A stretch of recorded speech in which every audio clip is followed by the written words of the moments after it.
The first voice message lasted only 43 seconds, but by the time it ended, Rowan Mercer could no longer remember how to breathe. His hand froze over the stack of invoices he had been organizing in the bright afternoon sunlight pouring through the front windows of his small architectural office. The woman's trembling voice had arrived by accident, sent to the wrong contact with a single misplaced tap, yet every broken word felt as though it had been aimed directly at his heart. She apologized over and over to someone named Garrett, confessed she had hidden the truth for far too long, admitted she could no longer carry the weight of a promise that was destroying her life, and whispered that if anything happened before she found the courage to tell him face to face, she hoped he would someday understand that every decision she made had been born from love instead of fear. Rowan listened once. Then he listened again. When the message ended for the second time, the silence inside the office became almost unbearable. If you believe stories about kindness, forgiveness, hope, and second chances deserve to be shared, please take a moment to like this video, leave a thoughtful comment, share it with someone who may need encouragement today, and subscribe to our channel so our community can continue growing through stories that remind us of the good people are capable of. Rowan stared at the unfamiliar phone number, wondering whether he should simply delete the message and move on with his day. It would have been the easiest choice. Most people would have assumed the sender would realize her mistake eventually. Yet something inside her voice lingered with him.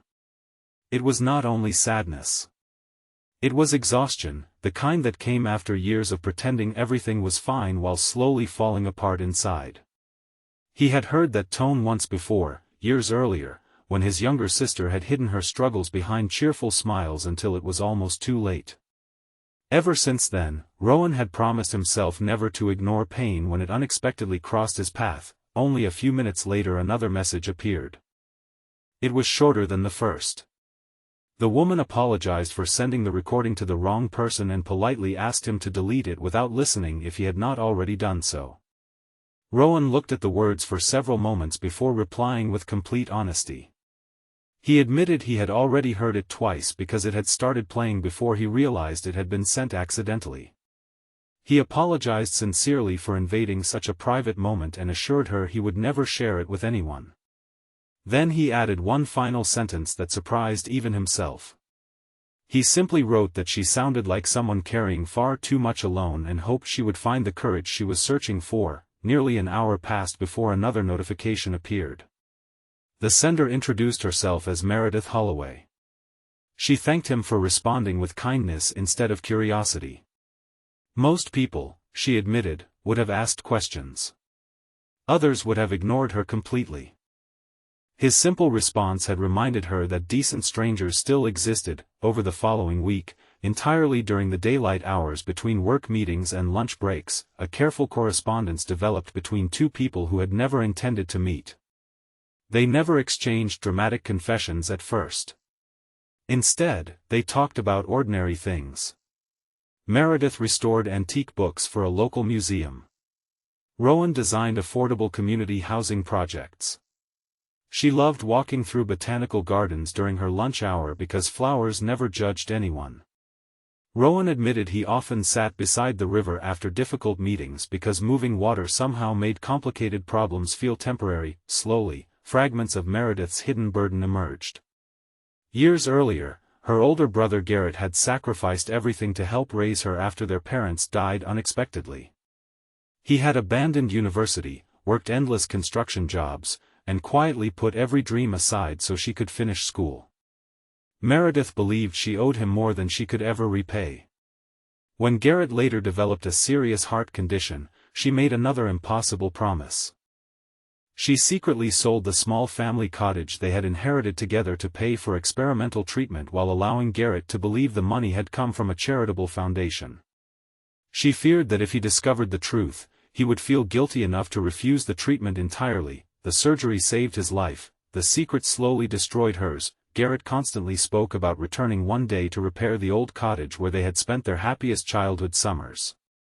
Every hopeful conversation became another knife twisting inside Meredith's conscience. She wanted desperately to tell him the truth, but every attempt ended with fear overwhelming her. She convinced herself she was protecting him, even as the weight of deception grew heavier each passing year, Rowan never told Meredith exactly what she should do. Instead, he shared lessons learned from rebuilding old neighborhoods where broken foundations always remained hidden until someone finally uncovered them. Beautiful walls meant nothing if the cracks beneath them were ignored. Truth, he believed, often hurt before it healed. Several weeks later Meredith asked if they could meet in person. They chose a quiet cafe overlooking a city park filled with children laughing beneath brilliant blue skies. Rowan recognized her immediately. She looked remarkably composed on the outside, dressed neatly and carrying herself with quiet grace, yet her eyes revealed months of sleepless mornings. She smiled politely, but even her smile seemed tired. Their friendship developed naturally after that meeting. They spent weekends volunteering together at community renovation projects, helping elderly homeowners repair fences, paint porches, and restore neglected gardens. Meredith possessed extraordinary patience with everyone except herself. Rowan noticed she encouraged strangers with endless compassion while refusing to grant herself even a fraction of that same forgiveness. One bright Saturday afternoon, everything changed. Meredith finally decided she would tell Garrett the truth. Rowan waited outside a neighborhood cafe while brother and sister met for lunch only a short walk away. He never intended to interfere. Meredith simply wanted someone nearby in case she lost the courage to finish what she had begun. Nearly 2 hours passed. When Meredith finally emerged into the afternoon sunlight, tears covered her face. Rowan stood immediately, fearing the worst. Instead, Meredith smiled through her tears. Garrett had been shocked, that he had been angry, that he had been heartbroken. But none of those emotions had lasted longer than the love he carried for the sister who had saved his life. That he confessed something equally unexpected. Years earlier, he had quietly discovered documents suggesting the charitable foundation never existed. He had suspected Meredith's sacrifice almost from the beginning but chose to remain silent because he believed forcing her confession before she was ready would only deepen her pain. He had spent years hoping she would someday trust his love enough to tell him herself. The burden both siblings carried had grown from the exact same place. Love, fear had simply convinced each of them that silence was safer than honesty. For the first time in years, Meredith laughed without forcing it. Months passed beneath bright spring afternoons that slowly turned into warm summer days. Meredith seemed lighter with every passing week. She no longer flinched whenever Garrett mentioned childhood memories.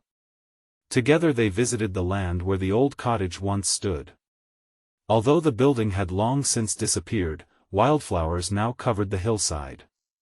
Garrett smiled gently and admitted memories had never lived inside wooden walls anyway. They lived inside people willing to remember together. Inspired by everything they had experienced, Rowan proposed an ambitious community project. With donations from local businesses and volunteers, abandoned properties would be transformed into affordable homes for families starting over after hardship. Meredith organized fundraising events, restored donated furniture, and filled every finished house with carefully repaired books that reminded new homeowners every story deserved another chapter. The accidental voice message that had once nearly broken 2 lives slowly became the unexpected beginning of countless new ones. One afternoon, nearly a year after that mistaken recording arrived, Meredith admitted something she had never expected. Sending the message to the wrong person had felt like the worst mistake of her life. Looking back, she believed it had quietly become one of the greatest blessings she had ever received. Not because a stranger solved her problems, but because one stranger chose compassion over judgment during the exact moment she needed proof that kindness still existed. Rowan understood that feeling completely. Before receiving her message, he had spent years believing meaningful changes only came through grand heroic acts. Meredith taught him otherwise. Sometimes an entire future could change because someone answered an unexpected message with patience instead of irritation.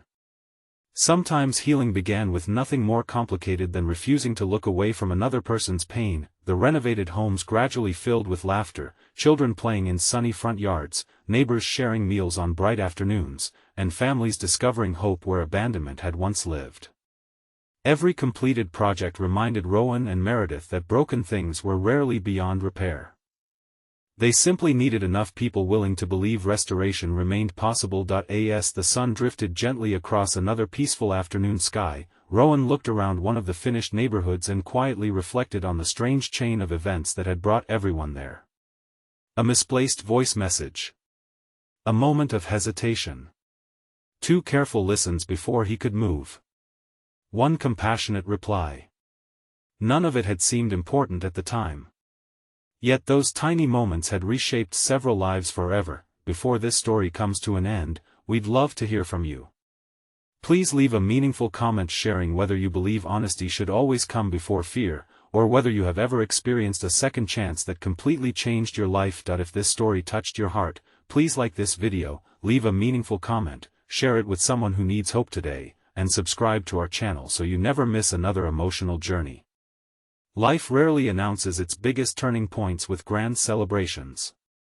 Sometimes they arrive disguised as accidents, ordinary afternoons, or messages meant for someone else. What truly changes our lives is not the mistake itself, but the compassion we choose in the moment that follows. And in a world where so many people silently carry burdens no one else can see, even the smallest act of kindness may become the beginning of someone else's miracle.